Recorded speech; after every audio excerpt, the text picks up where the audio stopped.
نحمده ونسلم على رسوله الكريم اما بعد فاعوذ بالله من الشيطان الرجيم بسم الله الرحمن الرحيم وما اصابكم من مصيبة فبما كسبت ايديكم ويعفو عن كثير صدق اللہ العظیم۔ اللہ رب العزت نے انسان کو پیدا کیا، یہی انسان جب چھوٹا ہوتا ہے، اس کی لائف چھوٹی ہوتی ہے،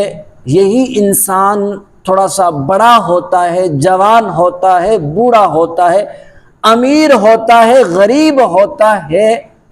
تو اس انسان پر پریشانی آتی ہے، مصیبت آتا ہے، دکھ آتا ہے، چاہے مال اور اسباب کی وجہ سے وہ پریشانی ہو، چاہے اولاد ہونے کی وجہ سے ہو، چاہے اولاد نہ ہونے کی وجہ سے ہو، اولاد ہو جائے تو اولاد کے ستانے کی وجہ سے ہو، ہر انسان پر دکھ اور تکلیف آتا ہے۔ لیکن اللہ تعالیٰ نے اس آیت کے اندر ہمیں پریشانیوں کو، اذیتوں کو، تکلیفوں کو، مصیبتوں کو دور کرنے کا حل اور طریقہ بھی بتا دیا۔ ایک بہت بڑے لغوی اعتبار سے ایک شاعر ہیں حضرت اصلمی رحمت اللہ تعالی، انہوں نے ایک شخص سے کہا کہ انسان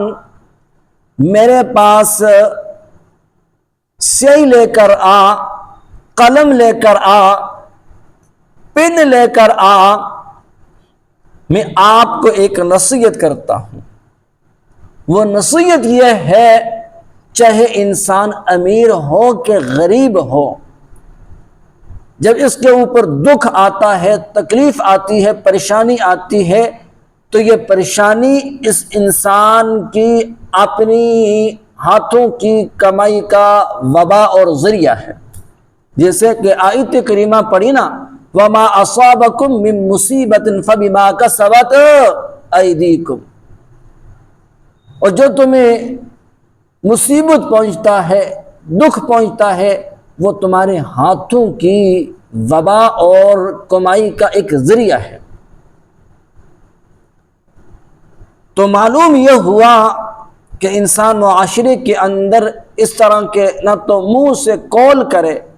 نہ جسم کے ذریعے سے فعل کرے جس کے ذریعے سے اس انسان پر پریشانی آؤ۔ اور یہ بھی قاعدہ ضابطہ کلیہ نہیں ہے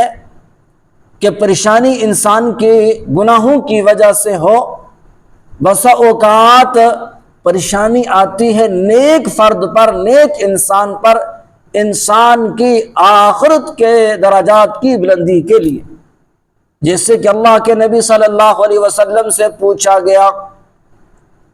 کہ اشد الناس بلاء، لوگوں میں سے سب سے زیادہ مصیبت اور دکھ کس کے اوپر آیا؟ تو اللہ کے نبی صلی اللہ علیہ وسلم نے فرمایا الانبیاء، تو انبیاء کے اوپر مصیبت اور دکھ اور پریشانیاں بہت آئی ہیں، اور بالخصوص آقا انعامدار جناب محمد الرسول اللہ صلی اللہ علیہ وسلم پر دکھ، تکلیف، پریشانی۔ اور پھر نبی صلی اللہ علیہ وسلم نے فرمایا کہ جو میرے قریب ہوگا، جو میری سنتوں کے اوپر عمل کرے گا، جو میرے دین کے اوپر چلے گا، اس کے اوپر بھی پریشانیاں اور دکھ اور مصیبتیں آتی ہیں۔ تو ایک تو آخرت کی درجات کی بلندی کی وجہ سے دنیا کے اندر مصیبت آتی ہے، دوسری اس انسان کے اپنے ہاتھوں کی کمائی کا ذریعہ ہے جس وجہ سے انسان پر پریشانی آتی ہے۔ اللہ تعالی ہمیں